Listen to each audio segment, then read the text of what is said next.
भौबीजाङ्कुरजनना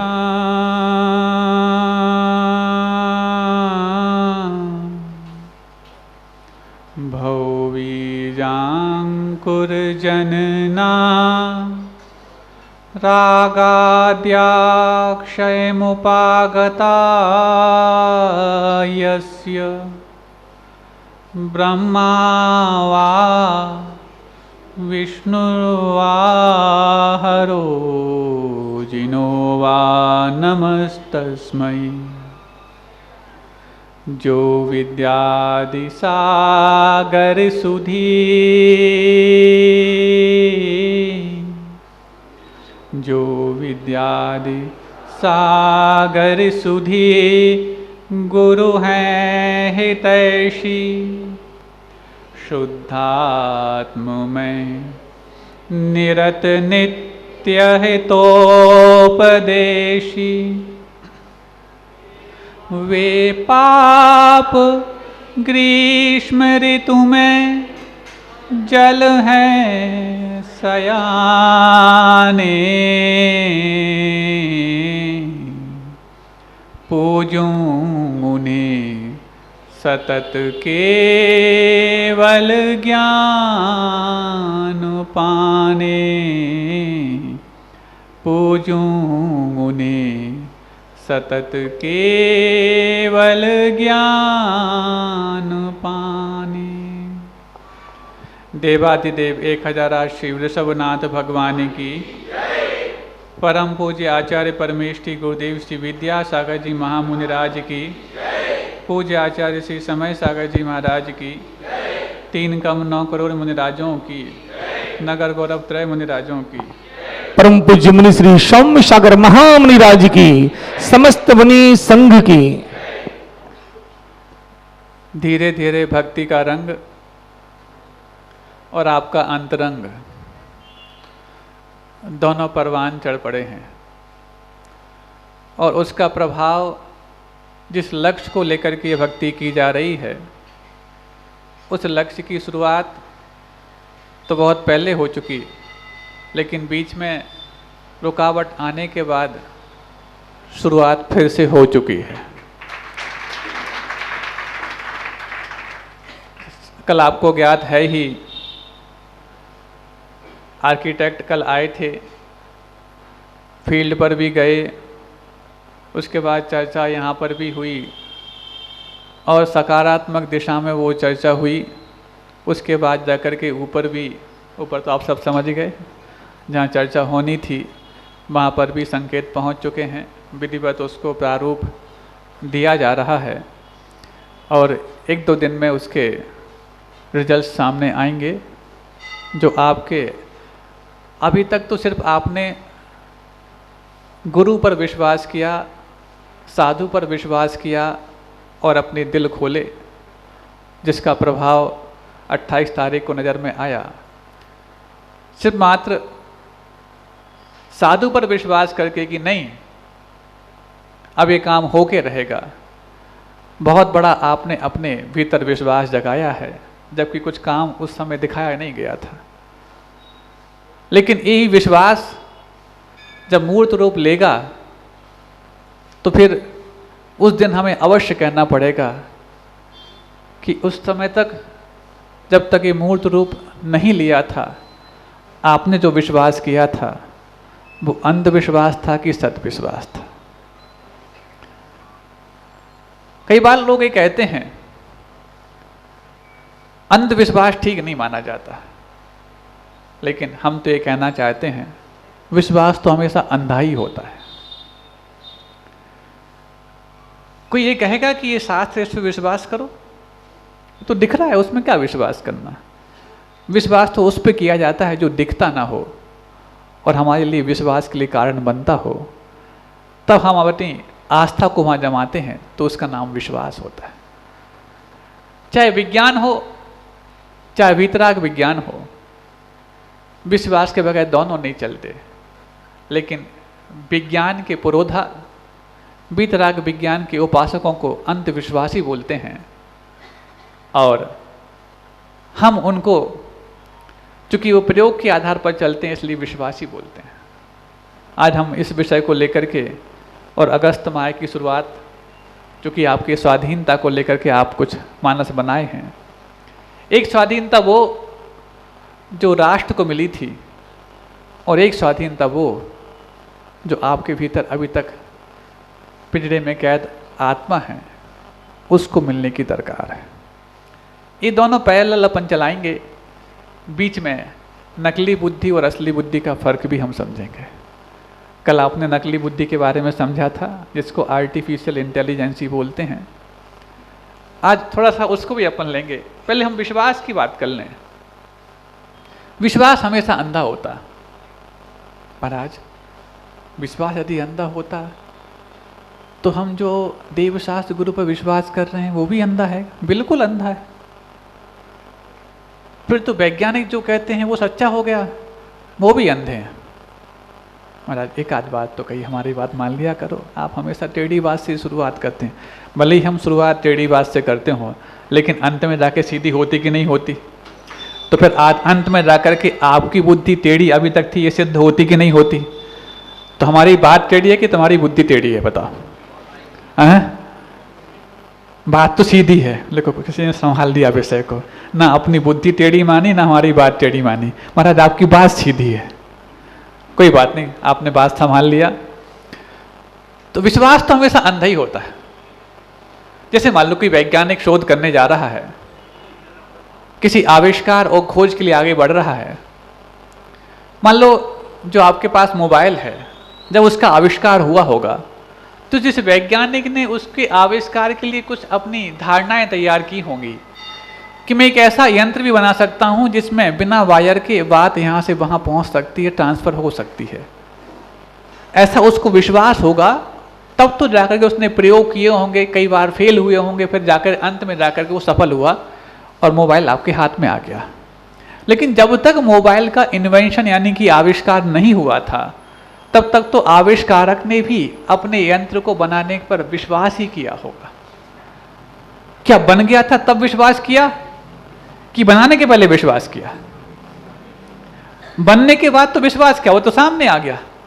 बनाने के पहले विश्वास किया होगा कि मैं ऐसा यदि करूंगा तो एक ऐसे यंत्र का निर्माण कर लूंगा जहां पर बात यहां से वहां पहुंच सकती है, जहां पर आपका दृश्य यहां से वहां पहुंचाया जा सकता है, और फिर जहां पर वीडियो कॉलिंग भी यहां से वहां हो सकती है। क्या बनने के बाद विश्वास हुआ कि पहले किया था? विश्वास हमेशा प्रत्यक्ष के पूर्व में की हुई धारणा का परिणाम है। प्रत्यक्ष में आने के बाद तो क्या विश्वास? हाथ कंगन को आरसी क्या? अब हाथ में कंगन पहले दर्पण में देख ले हैं कि नहीं? अरे दर्पण में क्या देखता, आंख से देख ले है तेरे हाथ में कंगन की नहीं। इसीलिए हमेशा विश्वास अंधा ही होता है।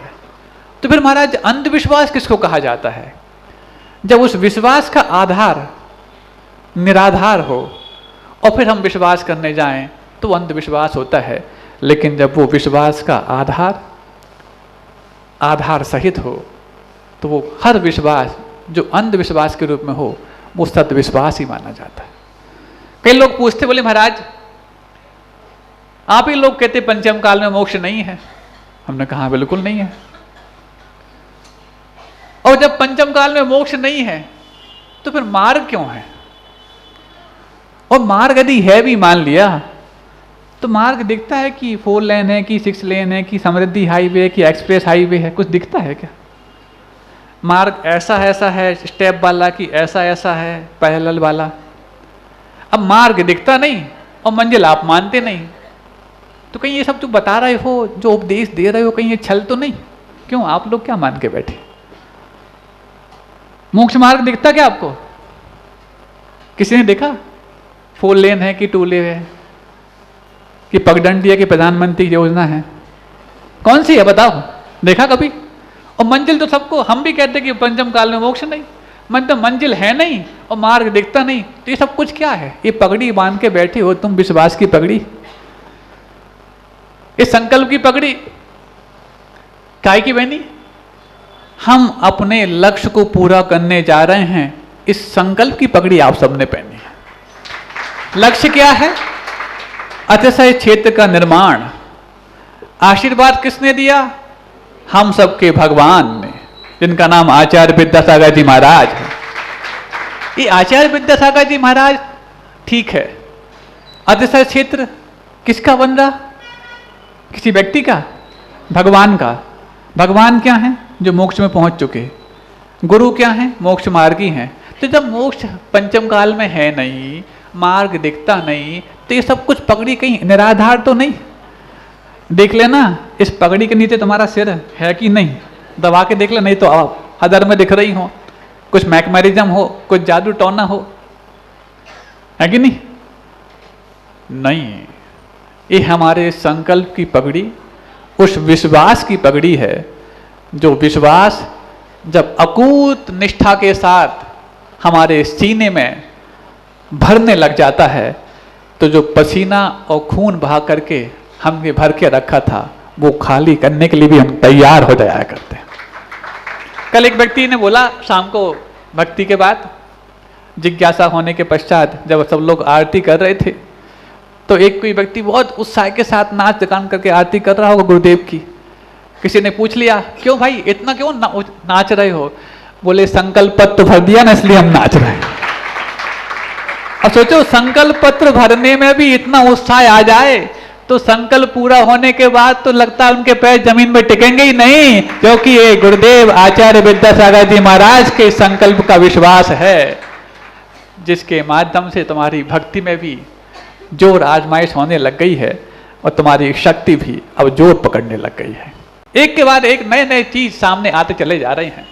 और देखो, वैसे पगड़ियां लगाई जाती थी सिर्फ उनको जो सम्मान के पात्र होते थे, लेकिन जिन्होंने दिल में आत्मसम्मान और गौरव पैदा हो गया है, आज वो सब फक्र के साथ इस पगड़ी को बांध करके बैठे हैं। सुनते हैं कल लोगों के स्टेटस में एक ही चीज थी, लोगों के मोबाइल के स्टेटस बदल गए। हाँ, पूरे 24 घंटे वही चले कि देखो ये हैं गुरुदेव के असली भक्त। जो पीछे बैठे वो भी हैं। ये अभी पहले कल 25% लोग बैठे थे इस प्रकार से पगड़ी बांधे हुए, अब 50% हो गए हैं, धीरे धीरे 100% हो जाएंगे। और फिर जो यहाँ नहीं बैठ पाएंगे नीचे भी पगड़ी बांध के सुनेंगे। पगड़ी कमी नहीं है, क्योंकि संकल्प पत्र आपके बहुत अच्छे हैं। तो हम बात कर रहे थे, जब आज़ादी यहाँ पर इस देश को मिली, उस आज़ादी की शुरुआत क्यों हुई? क्या इस भारत में जीने वाले आज के लोग जो हैं और सन 47 के पहले के लोग जो हैं, क्या हर हाथ में हथकड़ी थी क्या? हर इंसान जेल में था क्या? तो फिर आज़ादी किस चीज़ की? जब किसी के हाथ में हथकड़ी नहीं थी और हर व्यक्ति जेल में था नहीं, तो किससे आज़ाद हुआ? और आज़ाद होने के बाद क्या जेलें खत्म हो गई क्या? हथकड़ियाँ किसी के हाथ में नहीं है क्या? तो आज भी हथकड़ी है, आज भी जेलें भरी हैं, और पहले भी जेलें भरी थी, पहले भी बेड़ियाँ और हथकड़ी थी। तो पहले व्यक्तियों को गुलाम बोलते थे, आज आज़ाद बोलते हैं, ऐसा क्यों? ये प्रश्न कभी किसी ने किया, सोचा? हमने किया है। जिज्ञासा समाधान आप कर दो। आज हम उन सब चीज़ों को समझने का प्रयास करेंगे, और आज से लेकर लगातार 15 दिन तक समझने का प्रयास करेंगे। और 15 दिन में पूरा नहीं हो पाए तो पूरा अगस्त का महीना इसी में निकल सकता है।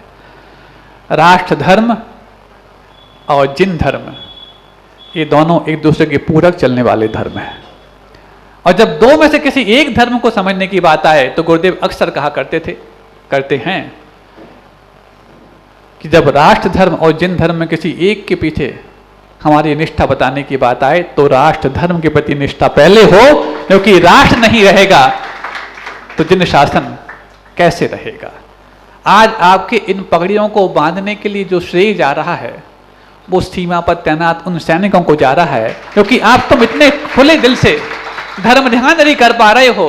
तो आतताइयों के आक्रमण जो सीमा पर हमेशा होते रहते हैं, उनके बंदूक की गोली अपने सीने में झेलने की ताकत जो रखते हैं, वो तुम्हारे भीतर अकूत धर्म ध्यान करने की ताकत भरते हैं। यदि सीमा पर तैनात ना हो, तो धर्म इतने इत्मीनान के साथ यहाँ पर सुन सकते हो। ये साधु इतने इत्मीनान के साथ विचरण कर सकते हैं, क्योंकि एक वक्त वो भी था, आज से 100 वर्ष पूर्व का, जब साधुओं के आचरण जो मूलाचार में वर्णित हैं, उन मूलाचार को पढ़ने वाले और व्याख्यान करने वाले पंडित तो बहुत थे, लेकिन मूलाचार को आचरण में लाने वाला एक व्यक्ति भी मिलना बहुत मुश्किल था।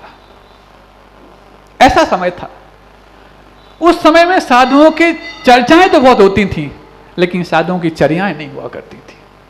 वो पंडित अपने भजनों में कैसे खून के आंसू बहाते हैं कि ते गुरु मेरे उर बसो, जे भव जलदि जहाज, आप तेरे और तार में तारन तरन जिहाज। ये तो बहुत सिंपल सी पंक्ति हमने कहती। उसके बाद जो इनके अंतराएं हैं, ये तो मुखड़ा बता दिया हमने आपको। इसकी जो अंतरा हैं उसमें उनके खून के आंसू झलकते हैं कि सब कुछ हम कर पा रहे हैं, ज्ञान को हम, श्रद्धान को भी ऊंचाई दे पा रहे हैं, लेकिन आचरण को शुरुआत देने की कुवत आज इस काल में नहीं है और इस काल में रहने वालों में नहीं है। वही पंचम काल 100 वर्ष पूर्व भी था और वही पंचम काल आज भी है। लेकिन इस पंचम काल में इस जिन शासन को सबसे ऊंचाई प्रदान यदि की और युवाओं में भी इस मोक्ष मार्ग को जीने की ताकत है, इस सच्चाई सामने लाई, तो वो और कोई नहीं, आचार्य गुरुवर विद्यासागर जी महाराज ने लाई। क्योंकि सन 68 के पहले तक तो मोक्ष मार्ग में चलने वालों की औसत उम्र हुआ करती थी 60 से 70 वर्ष, कि जो 60-70 वर्ष का हो जाए, अपने परिवार, व्यापार, रिश्तेदार से विरक्त हो जाए, तब जाके संसार से विरक्त होने की बात वो करता था। लेकिन एक साथ इस औसत उम्र को 20 से 25 साल करने का यदि श्रेय किसी को गया तो और कोई नहीं, उस शख्स का नाम गुरुदेव विद्यासागर जी महाराज था, जिसने 22 वर्ष की उम्र में जैनेश्वरी दीक्षा धारण की और उसके बाद अपने ही उम्र के इर्द गिर्द रहने वालों को ही मोक्ष मार्ग में लाए। कितनी बड़ी बात है। जो औसत उम्र 60-70 वर्ष थी, अचानक कुछ ही वर्षों में घट करके वो 20-25 वर्ष रह जाए। ये छोटा मोटा प्रयोग नहीं बंधु, ये ऐतिहासिक परिवर्तन है पूरे विश्व का। कई ऐसे ऐतिहासिक परिवर्तन गुरुदेव ने किए जो मैं उनकी बात भी करता रहूंगा, तुम्हारे राष्ट्र की बात भी करता रहूंगा, तुम्हारी गुलामी की बात भी करूंगा और तुम्हारी आजादी की बात भी करूंगा।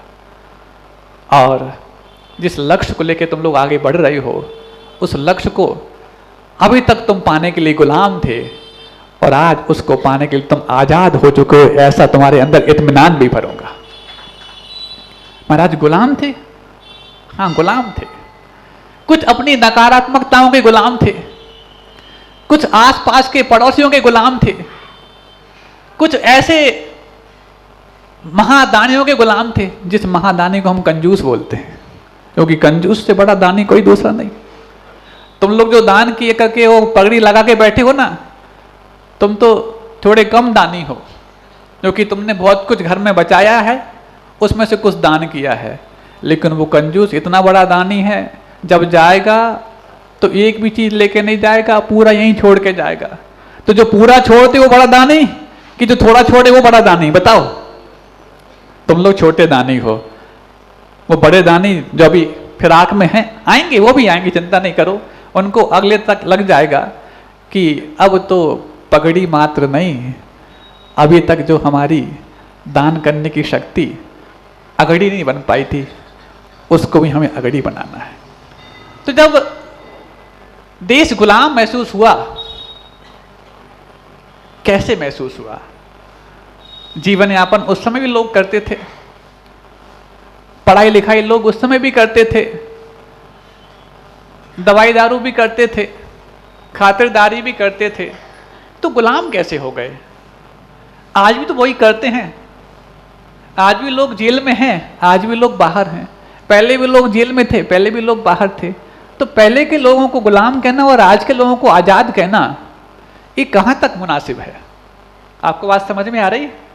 और मेरा प्रश्न यदि वजनदार है तो आपको उत्तर तो देना ही पड़ेगा। दो महाराज शाम को देंगे जिज्ञासा समाधान। ठीक है, शाम को दे देना, प्रश्न खड़ा रहेगा। महाराज प्रश्न यदि खड़ा कर लिया तो हमारी शाम की सारी जिज्ञासाएं समाप्त हो जाएंगी इसी के उत्तर ढूंढने में। तो सुनना चाहते हो कि तुम पहले गुलाम क्यों थे और आज आजाद क्यों महसूस करते हो?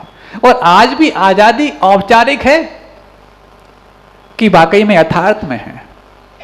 औपचारिक है तो कोई बात नहीं, इस गुलामी को दूर करने के लिए अब फिर नए सिरे से कोई ना साबरमती के संत आने वाले हैं, ना गरम दल और नरम दल आने वाले हैं, क्योंकि तुम्हें आजाद करने के लिए जिन्होंने अपने आप को बलिदान किया है, वो ये उम्मीद करके नहीं गए थे कि तुम आजादी का इतना दुरुपयोग करोगे। वो ये उम्मीद नहीं किए थे कि तुम आजादी को इस तरह कोस डालोगे। वो तो ये मान के गए थे कि मैंने तुम्हें आजाद कराने के लिए अपना बलिदान दिया है, तो तुम आजादी के हकदार थे इसलिए। लेकिन तुमने हकदारी नहीं जगाई, हकदारी नहीं जताई, लेकिन गुलामी के एक के बाद एक मंजर को अपने माथे पर लिए घूम रहे हो। उसमें ही एक और नई गुलामी, जिसको AI की गुलामी है, आर्टिफिशियल इंटेलिजेंस की गुलामी। एक छोटी सी बात याद आ गई, हम शुरुआत उस समय से भी करेंगे जब लोग अपने आप को गुलाम मानना प्रारंभ किए थे। ऐसा नहीं कि ईस्ट इंडिया कंपनी आ गई और अचानक उस दिन से लोग गुलाम मानने लगे। ये गुलाम मानने की शुरुआत कब से हुई, ये भी आपको जानना आवश्यक है। क्योंकि जब तक हम अपने आप को गुलाम नहीं मानेंगे, आजाद होने की चिंता कैसे करेंगे और आजाद होने की शुरुआत कैसे करेंगे? बात समझ में आ रही है? तो ये AI की गुलामी। एक बार गांधी जी ने बहुत अच्छी बात कही, और गांधी जी की उस बात को सुनकर के कुछ वर्षों बाद एक किसी पत्रकार ने 1942 में जब भारत छोड़ो आंदोलन चल रहा था, तो उस वक्त गांधी जी को याद दिलाती हुई एक बात पूछी, महात्मा जी, क्या आपको पता है जब असहयोग आंदोलन चल रहा था 1919 के दरमियान, उस वक्त आपने एक बयान दिया था, सुन रहे हो? आप सब आजाद नागरिक के बाशिंदे हो कि नहीं? हो कि नहीं? क्या अभी शक है कुछ? तो हाँ तो बोलो। महाराज खो गए हम। खो गए तो कोई बात नहीं, सो गए ऐसा मत कहना, नहीं तो मुश्किल पड़ जाएगी। आप लोग सब आजाद भारत के बाशिंदे हो। 75 वर्ष आजादी का अमृत महोत्सव पिछले वर्ष मनाए थे ना। हर घर तिरंगा की बात चलाई थी, अब हर घर पगड़ी की बात हम चलाएंगे। हर घर पगड़ी होगी। अभी 15 अगस्त नहीं, हमारी पगड़ी दिवाली तक होगी। हर घर पगड़ी होगी। सोचो, ये पगड़ी जैसे ही तुमने सफेद कपड़े पहने, अंदर से हमारी आत्मा पवित्र होने लग गई। भगवान का अभिषेक करने जा रहा है, शांति हारा करने जा रहे, और जैसे ही तुमने उसके ऊपर गुलाबी साफा लगाया, आपका मन भी बाग बाग हो गया कि हम तीर्थ क्षेत्र नहीं, अतिशय क्षेत्र का निर्माण करने जा रहे हैं। ये बताओ, ये एहसास कराता कि नहीं कराता? ये वस्त्र परिवर्तन या कुछ आपका एड्रेस परिवर्तन, आपके भावों के एड्रेस के परिवर्तन जताने वाली चीज होती है। नहीं तो वस्त्र तो आप तब भी पहनते हैं जब आप घर से बाहर निकलते हैं। सभ्य दिखना हर व्यक्ति को आता है, जेंटलमैन कहलाना हर व्यक्ति को आता है, लेकिन जेंटलमैन होना जब आप घर में होते हैं कैसे भी घूमते हैं, लेकिन घर से बाहर निकलते वक्त किसी ने संकल्प लिया है कि हम अच्छा सूट टाई वगैरह में पहनेंगे, कंघी करके निकलेंगे? संकल्प लिया गया।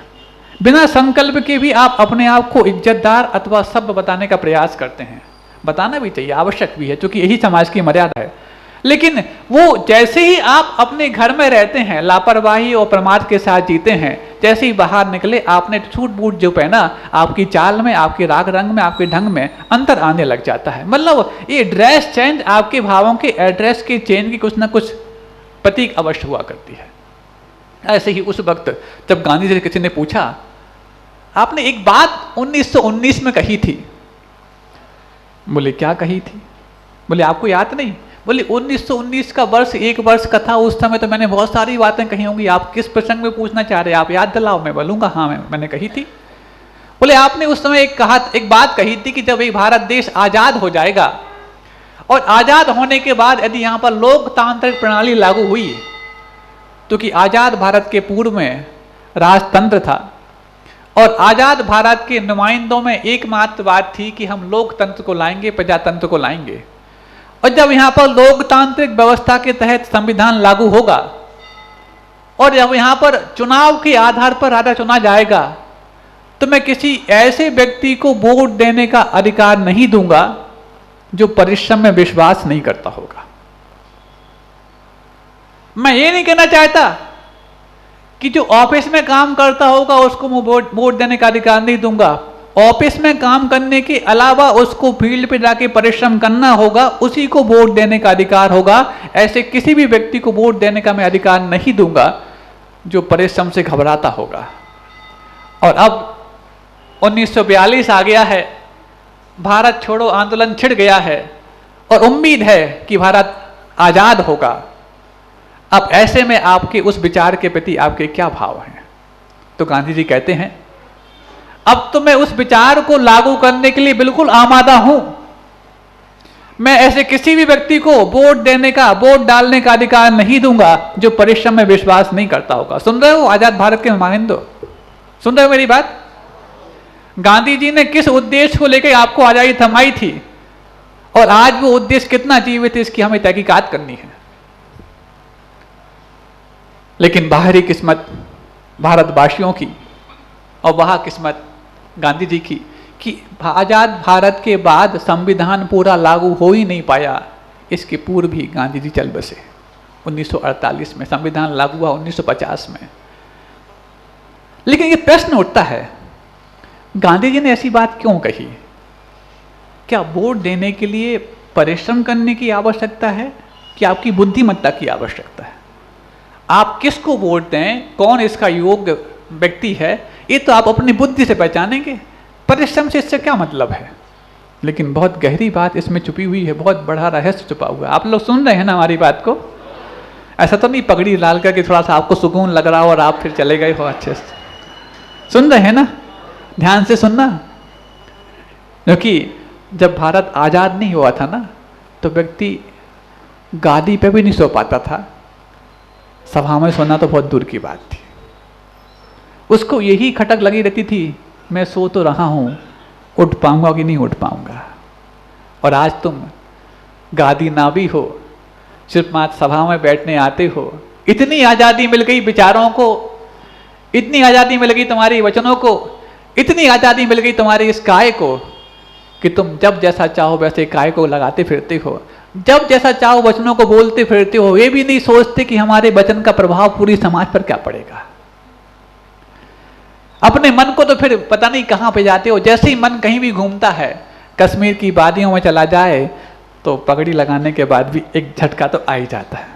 आपको नहीं आ रहा, हम मानते हैं, हम तो किसी और की बात करते हैं, क्योंकि पगड़ी हमने कई जगह लगवाई है। तुम लगे लगाते हो क्या? तुम क्या समझे? सुन रहे हो? तो मन को भी आवारा मत करना, वचनों को भी आवारागर्दी मत करने देना। क्योंकि मन यदि आवारा बन भी गया तो तुम्हें एक झोंका लाएगा, और वचन यदि आवारा हो गए तो धोखा दिलाएगा। और धोखा खुद को दे तो कोई बात नहीं, समाज यदि धोखे में आ जाए तो बहुत बड़ा अपराध कहलाएगा। आप सब अब इस चीज का संकल्प ले लो। ये तो संकल्प आप ले ही चुके हैं कि हम मंदिर बनाएंगे, अच्छे से क्षेत्र बनाएंगे, लेकिन एक संकल्प और कि मंदिर के बनाने के प्रति जो भी नकारात्मक भाव मेरे मन में आएंगे, मैं किसी दूसरे से उसको वचन का रूप देने का प्रयास नहीं करूंगा। कर सकते हो, चाहे वो कोई भी रूप में हो। पता नहीं बनेगा कि नहीं बनेगा, ये वाला भी हो सकता है। महाराज जब तक है तब तक बनने की बात है, उसके बाद पता नहीं बनेगा कि नहीं बनेगा, ये दूसरा नकारात्मक विचार है जो वचनों के रूप में आ सकता है। पता नहीं, ठीक है, महाराज भी हैं, आचार्य महाराज भी हैं, सुधासागर महाराज भी हैं, ये तो पहले भी थे, उसके बाद भी बन पाया कि नहीं बन पाया, ऐसा भी मुझसे निकलेगा। और ऐसे नाकारा लोगों के बीच में आप ये बात कहते हो जिनकी ना पास बुद्धि है ना समझ है। ऐसे नासमझों के बीच में तुमने नासमझी वाली बात कर दी ना, तो तुम आज़ाद भारत की भी अवहेलना कर रहे हो, और आज़ाद भारत में अपने धर्म ध्यान करने की जो आपको अनुकूलता मिली है उसको भी तुम गुलाम बनने के लिए तैयार कर रहे हो। फिर पुरानी कमेटियों के चिट्ठे निकलेंगे, देखो उनने ऐसी रसीद बनाई, उनने ऐसा किया, उनने ये किया। अरे गलती किससे नहीं हो जाती? क्या अपने बच्चे से गलती हो जाती है तो उसको यूं ही हम जग जाहिर करते हैं? चौराहे पे जाके उसको हम तिरस्कृत करते हैं? नहीं करते। गलती हो जाती, संभालने का प्रयास करते हैं, मनुष्य तो हैं। और गलती जहाँ समाधान प्राप्त होती है वहाँ जाकर चर्चा करें तो समाधान मिल जाएगा। पुराने लोगों पर भी उतना ही आपको फक्र होगा, क्योंकि वो लोग भी कोई आपके नौकर नहीं थे कि आपने वेतन देके उनको लगा दिया, वो कमेटी में बिठा दिया हो। और आज भी जो बने हैं वो कोई आपके कर्मचारी नहीं हैं कि वेतन देके उनसे आप काम कराओ। आपके धन को सदुपयोग में लगाने के लिए उनने बहुत बड़ा जिम्मेवारी वाला पद अपने कंधों पर लिया है, चूक कहाँ नहीं होती। कंप्यूटर भी फेल हो जाते हैं, फिर तो इंसान के दिमाग हैं। लेकिन समाधान यदि कोई नहीं देना चाह रहा हो तब तो हम बच्चों को कुछ ना कुछ कहें। जब समाधान मिलने के चांस वहां पर भी हैं और वहां मान लो बंद हो गए हैं तो फिर यहां पर तो हैं, यहां पर आप चर्चा करो ताकि उनको भी आप उतना ही सम्मान दे पाओ जितना सम्मान का हकदार आप अपने आप को समझते हो। ये छोटी मोटी बात नहीं है। और हमें लगता है कि हमने पिछले 15 दिनों में यहां पर जो कुछ समझा है, पुरानी 20 साल पुरानी कमेटियों से लेकर आज तक की कमेटियों के बारे में, हाँ चूक हो सकती हैं, लापरवाहियां हो सकती हैं, लेकिन किसी ने भ्रष्टाचार या बेईमानी की है ऐसा हमने बिल्कुल नहीं पाया। और यदि आपको लगता है कि कोई भ्रष्टाचार किया है और बेईमानी की है तो आपको एक बात समझ लेनी चाहिए, आप किसी की बेईमानी के ठेकेदार और थानेदार मत बनो, क्योंकि थानेदार बन के कर्म अपने आप बैठा हुआ है। तुम क्या सजा दे पाओगे जो कर्म दे लेगा।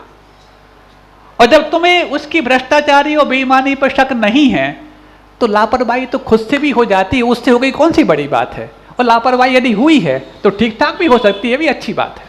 बात समझ में आ रहे हो? मैंने पूरा समझ लिया है, 20 साल पुरानी से लेकर अभी तक जितनी मेरी दिमाग में आई हैं, उसके पहले तो बहुत बड़े बड़े काम थे ही नहीं।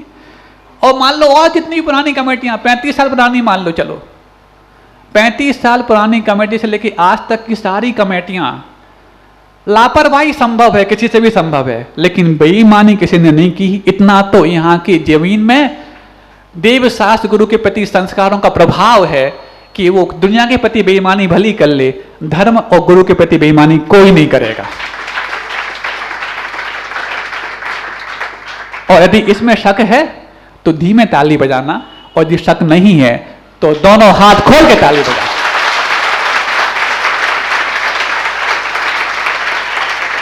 और मुझे लगता है कि आपके खुले हाथ मात खुले हाथ नहीं है, तुम्हारा खुला दिल है जिसने सारी कमेटियों को क्लीन चिट दे दी है। देना आवश्यक है। अब रही बात कहाँ कुछ चूक हो गई हैं, कहाँ रसीदें बनी कट्टे से वापस उस खाते में उतर नहीं पाई, इन सब का समाधान तो हो सकता है, बैठ करके हो सकता है, 1 घंटे में हो सकता है, 10 मिनट में हो सकता है। लेकिन वो 10 मिनट का समाधान ना पा करके आप यदि घंटों और दिनों का व्यवधान पैदा कर देंगे तो इतने बड़े जो यज्ञ के लिए हम तैयार हो रहे हैं वहाँ पर आपकी संविधाएं तो नहीं लगी, वहाँ पर उस यज्ञ की आग में आपने पानी पटक दिया जो बुझ करके धुआं पैदा कर दिया। ऐसा धुआं पैदा करने का अधिकार किसी को नहीं मिला है। मैं आपको सावधान भी कर रहा हूँ और समाधान देने का वादा भी कर रहा हूँ। आप समाधान नहीं पाना चाहते तो मैं आपको सावधान कर रहा हूँ, आपको बर्दाश्त भी नहीं किया जाएगा। सुन रहे हैं आप लोग? सब समझ रहे हैं ना? हाँ, एक चीज और समझ लीजिए, फिर भी मान लो, क्योंकि नाना मुंडा नाना बनना ये सब है, नीति है, सबकी अपनी अपनी बुद्धियां होती हैं। फिर भी किसी ने, मान लो मैंने तो और आप सबने तो सबको क्लीन चिट दे दी, फिर भी किसी व्यक्ति के मन में कर्म के उदय में बेईमानी आ भी गई हो तो उसने ऐसा निकाचित कर्म बंद कर लिया होगा कि तुम जो भी सजा या जो भी उसका दुष्प्रचार या छवि बिगाड़ने का प्रयास कर रहे होगे उससे भी बड़ा प्रचार प्रसार वो कर चुका होगा। इसलिए आप थानेदार बनने का प्रयास ना करें। एक बहुत अच्छी नीति जो गुरुदेव की है मैं आपको बताना चाहता हूं, तो कि सारे यहां पर गुरुदेव के भक्त बैठे हुए हैं, सुनना चाहते हो? बहुत गजब की नीति है और इस पर तुम यदि अपने आप को चलाना शुरू कर दिए इतना खुशनुमा माहौल यहां बन जाएगा कि आपके अपने स्वयं के विचारों पर आपको फख्र अवश्य होगा। वो नीति ये है, करने वाले के दोष कहने वाले में तुरंत आने लग जाते हैं। फिर से एक बार कहें, ये गुरुदेव के वाक्य हैं। करने वाले के दोष कहने वाले में तुरंत आने लग जाते हैं। इसका अर्थ हम समझा दे रहे हैं। किसी ने दोष किया, अरे तुम ऐसा, तुम तो भगवान के रूप थे, तुमने ऐसा कर दिया। अब देखना, जैसे ही तुमने किसी व्यक्ति को दोष करते हुए देखा, आप हमारी तरफ देखना आंखों को, बहुत कुछ हम मुख से कम बोलते हैं, एक्शन से ज़्यादा बोल देते हैं, उसको आप देखना। और इस बीच में तुम्हारी ये आंख लग गई तो फिर देख नहीं पाओगे। तुम ऐसा, ये आंखें क्या हो गई, एकदम फटी फटी रह गई। किसी को जिससे हम उम्मीद नहीं करते थे, यदि उसने दोष कर दिया हो, गलती कर दी, अपराध कर दिया हो, तुम ऐसा, मतलब आंखें फटी रह गई। अब हमने पहली बार देखा तुम ऐसा उसके मुख पर बोला तो हमें बहुत ऑड फील हुआ। अब उससे तो नहीं कह रहे अरे वो तो ऐसा, वो तो ऐसा। अब देखना हमारी आंखें कैसी हो गई, बंद हो गई। जिस चीज को आप ऑड फील करते हैं उसको अपने अंदर ले जाना नहीं चाहते, तब आप ऑड फील करते हैं कि तुम ऐसे थे। अब हम कहना प्रारंभ कर दिए उसके बारे में, अरे वो तो ऐसा, वो तो ऐसा। अब जिस चीज के बारे में हम कॉमन हो गए या नॉर्मल हो गए, तो वो चीज हमारे अंदर आने की गुंजाइश हमने तभी तैयार कर ली। इसका मतलब करने वाले के दोष कहने वाले में आने की गुंजाइश तैयार हो जाती है। और ये आप अपने जीवन में जो भी दोष आपके भीतर आए हों, सोच के देखना वो दोष की शुरुआत कब हुई, जब किसी ऐसे दोष करने वाले को हमने देखा होगा, उस समय हमारी आंखें फटी रह गई होंगी। फिर उसके बाद जब हम कहने लग गए तो वो कहने से ही हमारे अंदर उस दोष की शुरुआत प्रारंभ हो गई।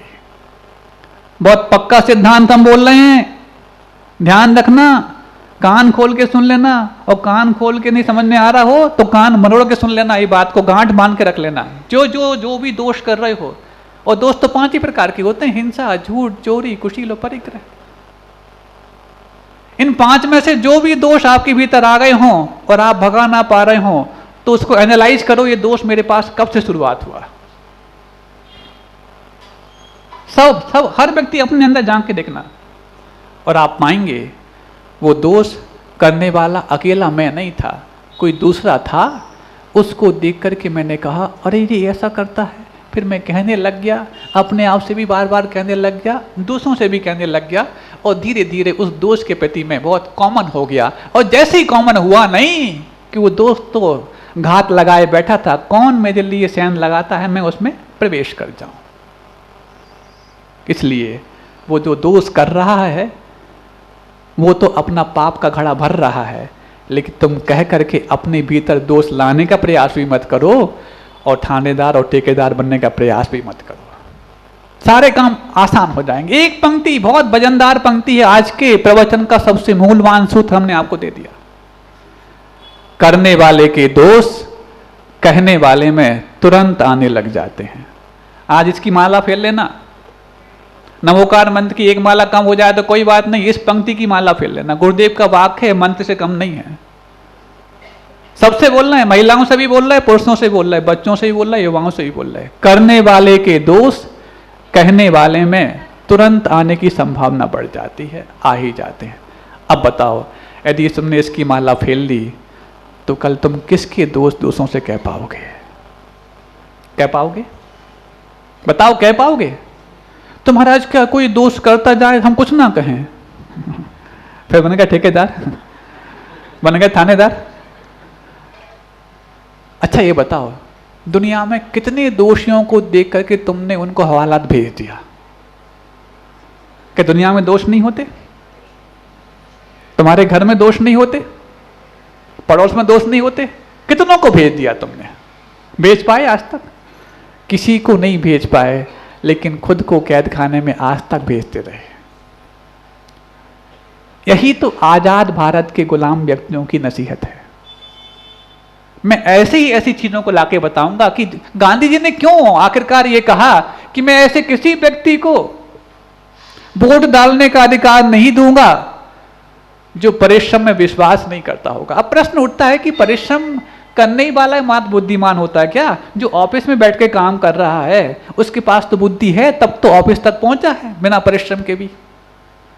लेकिन गांधी जी का इस बात को कहते वक्त बहुत बड़ा एक रहस्यपूर्ण मंतव्य था। वो ये था कि राजतंत्र तो कोई बात नहीं, और भारत के लोगों को अभी तक राजतंत्र में जीने की आदत है, और जब ये लोकतंत्र में जीने के लिए जाएंगे तो लोकतंत्र में कोई राजा तो होता नहीं, प्रत्येक प्रजा राजा होती है, प्रत्येक व्यक्ति यहां राजा होता है। और यदि इनको किसी व्यक्ति को आगे बढ़ते हुए ईर्ष्या होने लग जाए। तो ईर्ष्या कब होती है पता है? ईर्ष्या तब होती है, मान लो कोई व्यक्ति आगे बढ़ रहा है और यदि हमारे पास बढ़ने की कुवत ना हो। वो दो कारणों से होती है, या तो मैं परिश्रम करना नहीं चाहता हूं, या मेरे पास परिश्रम करने की क्षमता ही नहीं है। क्षमता नहीं है तो कोई बात नहीं, वो ईर्ष्या भी नहीं करेगा।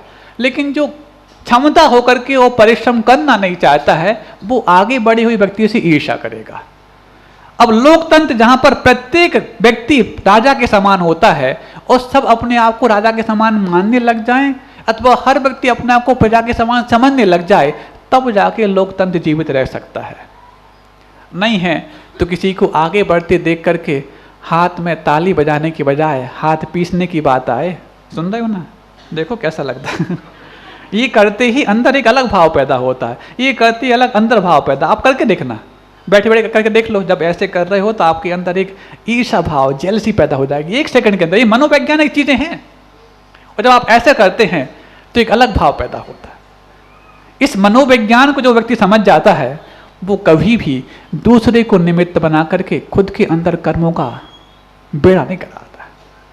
तो बस गांधी जी जानते थे कि इनको राजतंत्र में जीने की आदत है, ये प्रजातंत्र के अधिकारी बनने जा रहे हैं, और एक दूसरे को देख करके यदि बढ़ती को देख कर जलने लग जाएंगे तो ये लोकतंत्र को धराशायी कर देंगे। और यदि इनके अंदर परिश्रम करने में विश्वास होगा, कोई बात नहीं, कोई व्यक्ति आगे बढ़ गया, मैं परिश्रम करूंगा, मैं बढ़ जाऊंगा, तो ईर्ष्या की बात नहीं, मुझे अपने आप से प्रेरणा लेने की बात आएगी। क्योंकि दूसरों की बजाय अपने आप से अपेक्षाएं करना, क्योंकि दूसरों से करते हैं तो पीड़ा मिलती है और अपने आप से करने हैं तो प्रेरणा मिलती है। प्रेरणा पाना है तो खुद से अपेक्षा करना, दूसरों को देकर नहीं करना। तो बस जब दोनों धीरे धीरे करके एक दूसरे के परिश्रम पर विश्वास और पूरक बन के चलेंगे, तब जाके लोकतंत्र सुरक्षित रह पाएगा। इसलिए लोकतंत्र में वोट देने का अधिकार सब मैं उसी को दूंगा। मैं ये नहीं कहना चाहता कि जो ऑफिस में बैठा है, एसी में बैठ के प्लान बना रहा है, मैं उसको अधिकार नहीं दूंगा। वो बनाए, कोई बात नहीं, ऑफिस में बैठने वालों की भी आवश्यकता है और फील्ड पे काम करने वालों की भी आवश्यकता है। लेकिन ऑफिस में बैठे व्यक्ति मात्र ऑफिस में ना बैठे रहें, फील्ड पे जाकर भी समय दें, तब उनको भी मैं वोट डालने का अधिकार दूंगा। बहुत गहरी बात गांधी जी ने 1919 से समझ ली थी, जब भारत आज़ाद होने के लिए भी 28 साल पीछे था। लेकिन यदि गांधी जी संविधान बनने के बाद जीवित होते तो हमें लगता है आज कुछ ही लोगों के लिए वोट डालने का अधिकार होता। और अब जबकि एआई के हवाले आप अपने आप को कर दिए हो, एआई मतलब आर्टिफिशियल इंटेलिजेंसी क्यों इतनी अपने आप में परचम लहरा रही है? इसलिए क्योंकि तुम्हारा प्रमाद और बढ़ता जा रहा है, परिश्रम के प्रति तुम्हारी निष्ठा कम होती जा रही है, और परिश्रम के प्रति निष्ठा कम होने का ही परिणाम है तुम लोकतंत्र की धज्जियां उड़ाने के लिए तैयार हो। ये सारे सूत्र एक दूसरे जुड़े हुए हैं, चाहे राष्ट्र धर्म हो, चाहे जिन धर्म हो, चाहे आज आपका वो धर्म हो जिसको आपने अपने बच्चों को कंपनी के हवाले करके मान लिया है। प्रमाद व्यक्ति का सबसे बड़ा शत्रु है, ये कई जगह लिखा होता है। लेकिन शत्रु को कभी तुमने अस्त्र दिखाया कि आरती उतारी? रोज आरती उतारते हो, कैसे उतारते हो बताएं? प्रमाद 15 होते ना, कौन कौन से होते हैं? आप सबको तो स्वाध्यायशील हैं, कौन कौन से 15? पूरे 15 याद ना हो, लेकिन एक तो आप सब जानते हैं, निद्रा। निद्रा को प्रमाद मानते ना।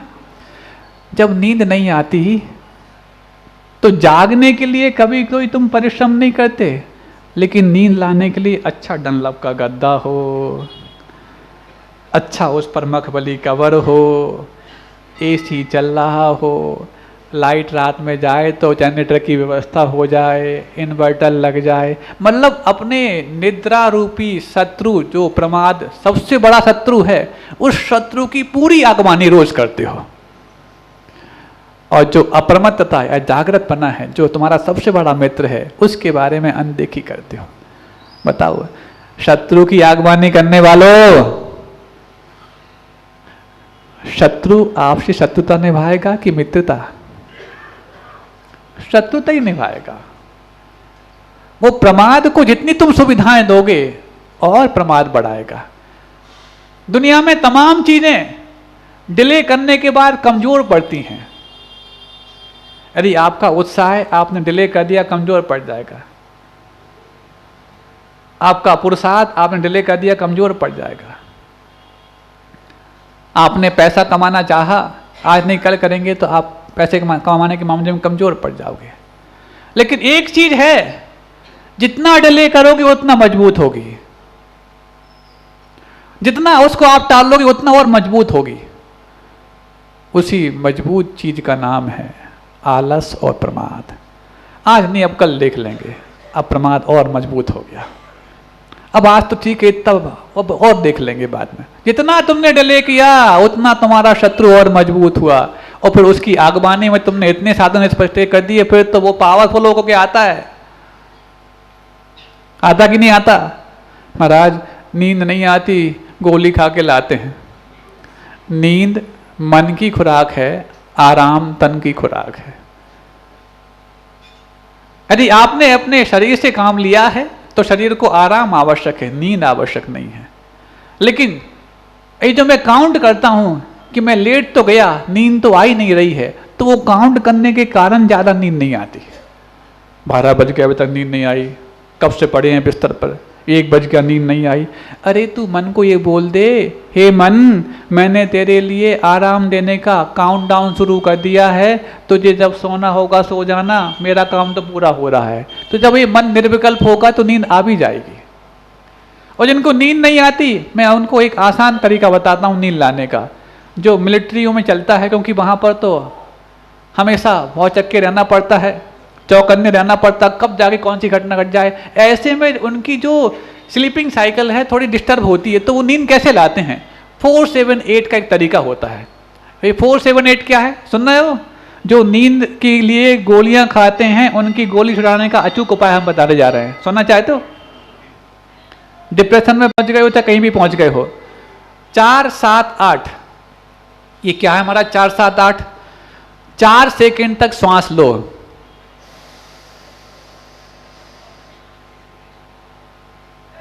फिर 7 सेकंड तक रोक के रखो,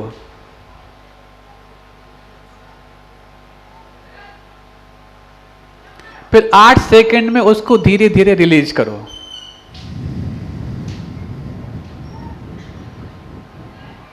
ठीक है ना?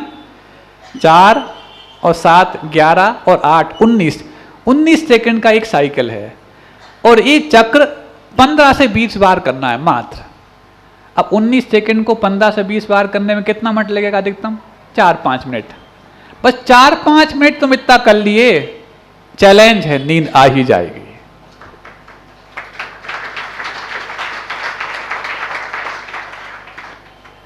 और शुरुआत में आपको 15 से 20 साइकिल लगेंगे, फिर घटते घटते 7-8, और फिर देखोगे जैसे ही तुमने 4-7-8 शुरू किया तुरंत निद्रा की देवी की दर्शन में चले गए तुम। इतना आसान है। लेकिन इसको ना अपना करके हम गोलियों पे गोलियां, गोलियों पे गोलियां, और वो गोलियां नींद कम लाती हैं, गोली ज़्यादा चलाती हैं। बस गया, एक बार गोली के शरण में गए तो गोली तो फिर शूट करती है। महाराज अभी तो हमें गोली शूट कर रही है, बाद में तुम्हें शूट कर देगी। 4-7-8 मिलिट्री के जितने भी लोग इसको अपनाते हैं, क्योंकि उनको तो अनिद्रा की शिकायत बहुत होती है, पता नहीं कब कौन आ धमकेगा, चौकन्ना रहना पड़ता है, तो उनका स्लीपिंग साइकिल डिसऑर्डर हो जाता है, तो उस तरीके से सोते हैं वो। नींद की गोलियां खाने लग जाएं तो बर्बाद हो जाए, तुम लोग उसी से बर्बाद हो गए हो। तो हम गांधी जी की बात कर रहे थे, बीच बीच में बहुत सारी बातें आ रही हैं, चूंकि आज़ाद भारत की बातें हैं, ये सब चीज़ें बतानी भी आवश्यक हैं। कोई ये ना समझ ले कि प्रवचनों में आज कौन सी बातें होने लग गई हैं। शास्त्र तो आगे रखा है, शास्त्र की बातें क्यों नहीं हो रही हैं? शास्त्र की बातें ही हो रही हैं, क्योंकि शास्त्र में ही बताया गया है स्वस्थ तन में ही स्वस्थ मन निवास करता है। और स्वस्थ तन कैसे होगा ये वो बताते हैं जिन्होंने शास्त्र की बातों को अपने जीवन में धारण कर लिया होता है। तो शास्त्र स्वाध्याय हो रहा है, आपकी भाषा का हो रहा है, क्योंकि आप अपनी भाषाएं अब बदल चुके हैं, तो आपकी भाषा में आपको वापस लाने का प्रयास किया जा रहा है। तो अब सुनो, जब किसी प्रकार से परिश्रम में विश्वास करना हमें आ जाएगा तो लोकतंत्र में कभी एक दूसरे की ईर्ष्या के शिकार हम नहीं होंगे। कोई व्यक्ति परिश्रम करके आगे बढ़ गया, मेरे पास परिश्रम में विश्वास है तो मैं करूंगा, मैं आगे बढ़ जाऊंगा। मैं समय जाया उससे ईर्ष्या करने में क्यों करूं, मैं परिश्रम करने में करूं ना। लेकिन ये AI जब से आई है, आई का मतलब माँ होता है महाराष्ट्र में, AI, लेकिन ये अब दूसरी नई आई आ गई, AI आर्टिफिशियल इंटेलिजेंस। ये तो आपको प्रमादी बनाने के लिए सोचो, उतना तो फिर भी ठीक था इस सुविधाओं का प्रयोग कि आप बैठे हो तो बैठने के लिए आपके नीचे तो पाठा लग जाए, यदि आप बोल रहे हैं तो बोलने के लिए आपको सामने माइक लग जाए, ठीक है, ताकि सब तक पहुंच जाए। इतना तो फिर भी ठीक था सुविधाओं का प्रयोग, आपके लिए नहीं, किसी के लिए भी कहना चाह रहे हैं। लेकिन अब बोले ना, सिर्फ आप सोचें, पलक झपकते ही आपका मोबाइल खुल जाए। इतने भी तुम नाकारे हो गए, तुम्हारी बाजुओं में इतना भी ताकत नहीं बची कि तुम बटन दबा के मोबाइल चालू कर सको। खर्चा काय में करते हो, पलक झपकते ही मोबाइल ऑन हो जाए, इसके लिए आईफोन। पहले दुनिया में 3 ही बुनियादी आवश्यकताएं थी, रोटी, कपड़ा और मकान। आज भी 3 ही रह गई हैं, बताएं। एंड्रॉइड फोन, 5G नेटवर्क और निठल्लापन। इन 3 में से एक कम है तो आप जी नहीं पाओगे। निठल्ले हो, एंड्रॉइड काम नहीं कर रहा, आईफोन काम नहीं कर रहा, बेचैन हो जाओगे। निठल्ले हो, एंड्रॉइड भी काम कर रहा है, 5G काम नहीं कर रहा, बेचैन हो जाओगे। 5G काम कर रहा है, एंड्रॉइड भी काम कर रहा है, निठल्ले नहीं हो। पहले लोग बोर होते थे जब अकेले होते थे, अब लोग बोर होते हैं जब अकेले नहीं होते हैं, क्योंकि जब अकेले हो पाएंगे तभी तो अपनी गैलरी में पहुंच पाएंगे। समझते हो ना गैलरी कौन सी होती है। पहले लोग जब अकेले होते थे तो बाजार में गैलरी में बाहर निकल के लोगों को देख लिया करते थे ताकि मन बहल जाए। अब लोग दूसरी गैलरी में पहुंच जाते हैं अकेले होने के बाद ताकि मनोरंजन हो पाए। समझ रहे हो महाराज, आपको कैसे मालूम? हमने कहा ना, हमारे पास 2 प्रकार के शास्त्र होते हैं, एक ऐसे और एक ऐसे। इनको खोल के पढ़ना पड़ता है और ये खुले होते हैं, जल्दी पढ़े जाते हैं। तुम तमाम तरह की स्कैनिंग कराने जाओ, MRI कराने जाओ, वो लाइट ऑन हो तब काम करती है। हम तुम्हारी स्कैनिंग लाइट बंद में भी कर लेते हैं। ये बात अलग है, स्कैन करने के बाद रिपोर्ट यदि पर्सनल है तो पर्सनल दे देते हैं और पब्लिकली है तो पब्लिकली भी दे देते हैं। ये जो रिपोर्ट दे रहे हैं पब्लिकली रिपोर्ट है, लेकिन किसी की यदि स्कैनिंग पर्सनल भी कर दी हो तो पब्लिकली नहीं करेंगे, उसको पर्सनल बता देंगे तुम्हारे मन में ये चल रहा है। महाराज ये स्कैनर कहाँ से लगा आपके पास? ये गुरुदेव आचार्य विद्यासागर जी महाराज का जब टावल लग जाता है ना तो ऐसा स्कैनर उनके हर शिष्य में लग चुका होता है।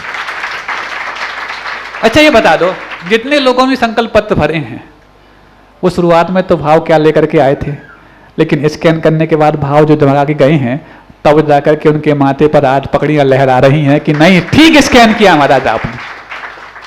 कुछ लोग तो ये कहने लग गए महाराज स्कैन तो आपने ठीक किया था, अब हम थोड़े से और ठीक हो रहे हैं, बस इस चातुर्मास में वो उस पूरे भार से मुक्त हो जाएं और आपके जाने के बाद एक बार संकल्प पत्र और भरेंगे हम। ऐसे लोग कहने लग गए। अभी इसके कितने दिन हुए बताओ? 28 तारीख को 3-4 दिन हुए ना, कि महाराज संकल्प पत्र जो भरा था उसको हमने 2 साल 1 साल का समय लिया था, वो हम 4 महीने में पूरा कर देंगे, उसके बाद आपके रवाना होने के पहले एक बार फिर से भरेंगे। ये कहीं दूसरे की बात नहीं, तुम्हारी मंगौली की हम बात कर रहे हैं। ऐसे लोग तैयार, उन्हें आनंद आने लग गया कि संकल्प पत्र भरा, अभी एक पुण्यानुभूति की है, गौरव बढ़ने लग गया है, और इस पुण्यानुभूति करने से ही मेरा पुण्य बटना बढ़ा कि मैं जल्दी जल्दी पुण्यानुभूति करूंगा, प्रतिदिन महाराज के मुख से शांतिहारा का उच्चारण करवाऊंगा और अपने आप को उच्च आचरण के साथ आगे बढ़ते चला जाऊंगा। ऐसे लोग आ रहे हैं, उनके नाम भी मैं लेना प्रारंभ करूंगा। हैं, क्योंकि लक्ष्मी और सरस्वती दोनों एक साथ टिक पाना बहुत बड़ी बात है बंधु, बहुत मुश्किल होता है। लक्ष्मी सरस्वती और उसके साथ साथ फिर एक और चीज आ जाए जिसको कलावती बोलते हैं। ये कलावती क्या होती है? एक कुछ अलग ही फन हो जाए, एक अलग ही टैलेंट पैदा हो जाए। सरस्वती आपकी बुद्धि को संभालती है, लक्ष्मी आपकी तिजोरी को संभालती है, और उसके बाद कोई फन पैदा हो जाए आपके पास, एक विशेष प्रतिभा हो, बहुत बहुत अलग दुर्लभ संयोग होते हैं। एक गंगा जमुना सरस्वती ऐसा संगम होता है ना, ऐसी संगम ये होता है। कुछ लोग होते हैं ऐसे, तीनों को पाने वाले भी होते हैं। अब नाम आगे ही बात इसलिए बता देता हूँ, अब मैं किसी का नाम लेकर के उसका व्याख्यान करने में संकोच करता हूँ, लेकिन आ गया क्योंकि यहाँ सामने नहीं बैठा व्यक्ति इसलिए मैं बोल रहा हूँ। एक है व्यक्ति, नाम मैं बाद में बताऊंगा, उससे पहले काम बता दूंगा आपको। गुरुदेव का एक बहुत पक्का भक्त है, उसके 2 बेटे हैं, इतने मेधावी बेटे हैं, इतने मेधावी बेटे हैं कि शास्त्र में तो ऐसा लगता है कि आज के पंडितों को भी वो मात दे सकते हैं। ऐसे अपना ऐसे प्रश्न करते थे, जब जिज्ञासा में वो बच्चे प्रश्न करते थे तो उसके प्रश्न का जवाब मैं बहुत अच्छे से और आनंद के साथ देता था कि हाँ प्रश्न ऐसे भी होने चाहिए। दोनों बेटे। और रही बात संपत्ति की, तो अकूत संपत्ति है गुरुदेव के आशीर्वाद से, लेकिन संपत्ति मात्र तिजोरी में रखने वाली नहीं, तिजोरी खाली करने वाली। दान में एक बहुत अच्छा नाम उन्होंने कमाया है, और कोई वहां दूर के नहीं, आपके बुंदेलखंड के हैं। और इसके बाद एक कलावती, और वो बच्चे और पिता दोनों के पास एक इतना सुरीला कंठ है कि यदि वो कहीं गाने लग जाएं तो लोग ऑर्केस्ट्रा छोड़ने के तैयार हो सकते हैं, लेकिन उनके गाने को सुनना मना नहीं करते। ये तीनों एक साथ, नाम बता दूं मैं, हाँ बता दूं, राजा कारी, टीकमगढ़ का व्यक्ति। बहुत सारे और भी हैं, बहुत सारे और भी नाम बताऊंगा, अभी तो मेरे दिमाग में जो आ गया बताऊंगा, क्योंकि मैं कभी भी कोई उदाहरण एक नहीं बताता, इसके बाद चलते जाएंगे, और भी हैं।